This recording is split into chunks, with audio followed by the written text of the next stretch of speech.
pesar del frío, la lluvia seguía siendo líquida, todas las partículas en suspensión se habían concentrado al norte del Ártico, donde ya nevaba. Fue cuando los niños comenzaron a pedir comida, cuando dieron vuelta los vientos, trayendo partículas del norte gélido, convirtiendo la lluvia en hielo y después en nieve. Las fuertes nevadas y vientos helados continuaron durante semanas. Fuera de la cueva, todo era oscuridad, interrumpida apenas por relámpagos, que revelaban un mundo totalmente blanco, antes de volver al negro abismal. Para pasar el tiempo y entretener a los niños, los mejores narradores contaban sus historias. Los hombres más fuertes aprovechaban esos momentos para sacar a los fallecidos durante el sueño, colocándolos fuera, a la derecha de la cueva, unos junto a otros, en tumbas de nieve, con la mustia. Ceremonia que permitían las deplorables condiciones. Cuando la nieve dejó de caer, hubo un silencio oneroso en la oscuridad. Y el aire empezó a notarse más cálido. Al principio, no sabían si la nieve los engañaba, o si el cielo aclaraba. Luego vieron en él un claro resplandor azulado, y como este aumentaba, todos se acercaron a la entrada de la cueva para mirar, y fue entonces cuando vieron el sol. Hasta los más fuertes y orgullosos, cayeron llorando de rodillas. Lloraron aliviados, rieron y se abrazaron. Pero entonces contemplaron el paisaje.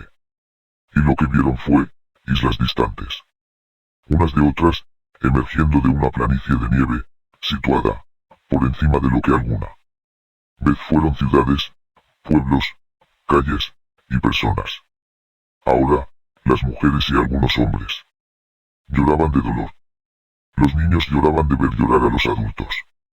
Los pueblos, las aldeas, los ríos, los hermosos templos, todo desaparecido, sumido bajo cientos de metros de hielo, cubierto de nieve. En los meses siguientes, el hielo se encogió y se resquebrajó, revelando más tierras. Poco a poco, la mayor parte del hielo se disipó, y algunas de las ciudades emergieron, inertes y parcialmente cubiertas de lodo. Los hombres recogieron los cadáveres que hallaron en algunas de las casas. La mayoría estaban vacías, sus pobladores desaparecidos, sin rastro de ellos, y la mayor parte de las ciudades y pueblos, desaparecidos también, para nunca más resurgir. Tras un breve periodo de calma, bajo un nuevo y más pausado sol, con una trayectoria sur desconocida, más bajo en el horizonte, pero también más intenso, los días comenzaron a volverse más y más fríos otra vez, así que decidieron migrar al sur. El sol que ellos conocían era más suave, más veloz en sus cielos, y no quemaba. Ese sol había circulado sobre el norte de Yureicha, calentando hacia el sur, hasta las montañas del Cáucaso, donde la mayoría de los supervivientes se refugiaron. El extremo austral de su sol había sido el norte del Himalaya, y sobre el desierto de Gobi, luego sobre el estrecho de Bering, en América del Norte al este de la cresta del Pacífico, llegando hasta el sur del Gran Cañón, el desierto de Chihuahua, y Florida. Bajo el viejo sol, las montañas de Sierra Nevada eran el comienzo del hielo austral, al igual que el Cáucaso en Yureicha, y el Himalaya en Altai. Todas las tierras al sur de estas zonas estaban más allá del hielo. China y Australia estaban bajo un sol diferente, como también era diferente el de Sudamérica y África.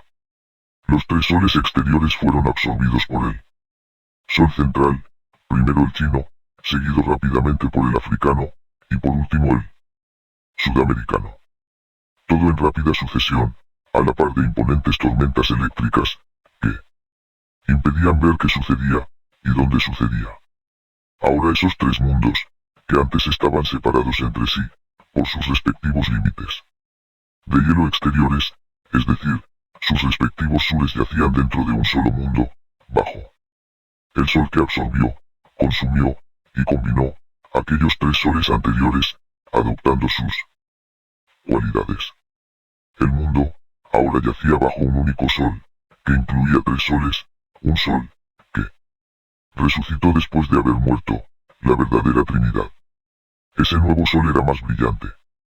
Pero estaba más alto en el cielo que los anteriores. El cielo mismo era más alto, más distante de la superficie de la tierra. Bajo ese nuevo cielo, con una nueva disposición de estrellas, el sol circulaba más hacia el sur, para la gente del anterior norte, y también más hacia el sur para la gente de las tierras externas, ya que sus antiguas Antártidas, ahora se situaban entre los trópicos, recién descongelados, que es donde los mayas fueron a construir sus centros de observación. Así fue como los maoríes salieron del sur de su tierra, Waikiki o Hawaikiki. Los detalles son imprecisos, que quedaba, incluso más al sur, desde la perspectiva de esta nueva charca. Lo único que hay al sur de Nueva Zelanda es la Antártida ahora. Cuando los soles colisionaron, las diversas regiones que habían sido las Antártidas entre las charcas, se derritieron, y de allí surgió el agua extra de las inundaciones, y las capas de hielo en el norte. Cuando el sol se estabilizó, los puntos más australes se volvieron a congelar, pero ahora, en el conocido, y más amplio, círculo de la Antártida, separando a los maoríes, de su Waikiki ancestral, que ahora se encuentra al sur de nuestra Antártida actual, tal vez congelado dentro de la Antártida, si no es que está en una charca aparte. Esta estabilización y posterior recongelación de una nueva Antártida, es lo que los mayas, y los aymaras antes que ellos, esperaban con tanta atención. No quisieron separarse, durante milenios, de sus propias tierras ancestrales, para compartir suerte con los pueblos traumatizados que llegaban del norte helado. De modo que estudiaron los cielos, y se marcharon a la primera oportunidad, de ahí los edificios sin terminar. La historia actual dice que los constructores de esas maravillosas ciudades, estuvieron allí por miles de años, pero eso se debe a que no quieren admitir que su datación por radiocarbono les proporciona datos falsos, y es más conveniente para ellos cerrar los ojos ante esta realidad, porque la alternativa sería que la Tierra es plana y que los mayas y aymaras vinieran de otras charcas. Estas antiguas civilizaciones, según se conciben hoy un día, siguen siendo un misterio para los antropólogos, así como para los investigadores de la historia alternativa, como Graham Hancock, Erich von Däniken, Michael Crimow, etc. El único que lo entiende es Michael Tellinge, lo cual no está nada mal, si se toma en cuenta que se trata de un experto en el sur de África, que carece de iconografía tallada en piedra. Los quemitas del norte de África, los antiguos egipcios, que también mantenían el mito de un sol moribundo, que después resurgía, al igual que los mayas y aymaras, también escribieron en piedra que provenían del sur. Por supuesto que no dejaron rastro de su paso. Porque llegaron, cuando tanto el sur como todo lo demás, estaba en su mayoría bajo el agua. También se dirigían hacia donde saldría el nuevo sol desde el este, por lo que tuvieron que ir más allá de su ahora derretida Antártida, que se podría ubicar en lo que hoy es el Sahara. La mayor diferencia entre esta y las otras civilizaciones, es que estos constructores se quedaron bajo el nuevo sol. Aquí los adoraban como a dioses, y ellos lo disfrutaban. Además no tenían el mismo nivel de entendimiento de los cielos, que tenían los mayas o los aymaras, por lo que se podrían haber perdido, si intentaba regresar. ¿Qué sería mejor? Perderse en los océanos, encontrar su perdición en forma de barrera de hielo, o permanecer allí, y ser adorados como dioses. Algo interesante, los chinos, inventores de la brújula magnética, la usaban para apuntar al sur, que era el norte de su mundo ancestral bajo su sol ancestral. También la usaban para la adivinación, o sea, para ver el futuro y hacer predicciones como por ejemplo, ¿cuándo cambiará el sol? Imposible no poner en valor el ingenio de los chinos. Sabían que el cambio del sol está precedido por un comportamiento magnético muy extraño, y que tarde o temprano, las inundaciones llegarían para alterar la Tierra. Ese comportamiento magnético extraño está ocurriendo en estos precisos momentos, en Nuestra charca terrestre, el norte magnético, se está moviendo hacia el noreste, más rápido que nunca, y acelerando.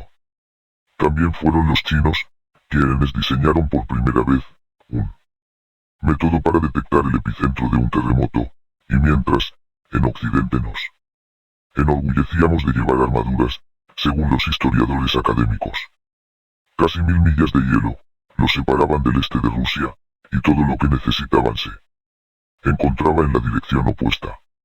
Su antiguo polo norte era un Urwesrocken, Australia, cuya masa en ese momento era mucho más pequeña, y se encontraba mayormente bajo el hielo. Cuando su sol fue absorbido por el sol occidental, el hielo también se derritió, y los niveles del mar bajaron, exponiendo mucha más tierra.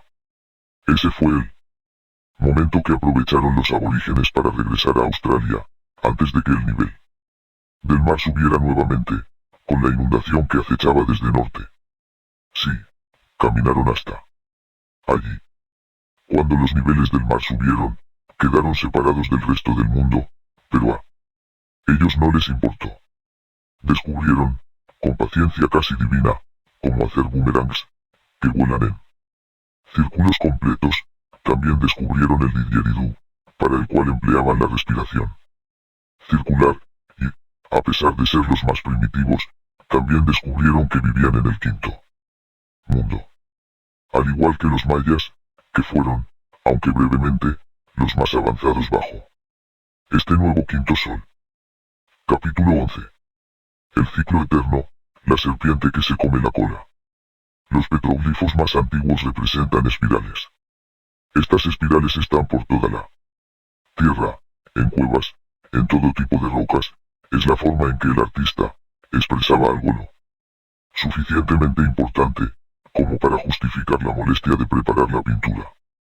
Lo que el artista estaba tratando de explicar es el ciclo interminable del crecimiento circular en expansión.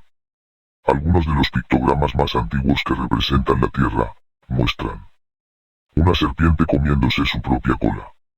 Las serpientes crecen de forma continua y eventualmente se despojan de su piel. Es por eso que se ha usado esa imagen específica. Es genial. El campo de energía giratorio circula, literalmente, colapsando o cayendo sobre sí mismo, hasta el extremo del campo, consumiéndose como una serpiente que se come a sí misma. Esto es exactamente lo que sucede con la Tierra. Las fuerzas sutiles, que se mueven en una determinada dirección, en el exterior, el Ártico y la Antártida, se mueven en dirección opuesta en el interior, entre los trópicos. Así, los vientos soplan de oeste a este, en el Ártico y en la Antártida, y de este a oeste, más cerca de los trópicos. La cabeza de la serpiente se mueve de oeste a este, y el interior, de este a oeste. Así va creciendo, hasta que en algún momento, se despoja de su piel. Ejemplificar todo esto con una serpiente, es simplemente genial. Los múltiples significados, simbolizados en los calendarios mayas, y los cambios del I Ching, con el Yin y el Yang, muestran un contraste, indiscutiblemente, basado en el principio de ciclo. El ciclo en sí, es el cambio. El único cambio que se excluye de este ciclo es el cambio de significado a no significado. No hay nada que se convierta en nada, y no hay nada que venga de la nada. Entonces, incluso cuando el sol parece desaparecer, su esencia hace que el sol persista, y tarde o temprano aparece otro sol. Cuando un sol se entrelaza con otro sol y lo absorbe, o bien parece morir, o bien parece extinguir al otro, pero las esencias y cualidades del otro, aunque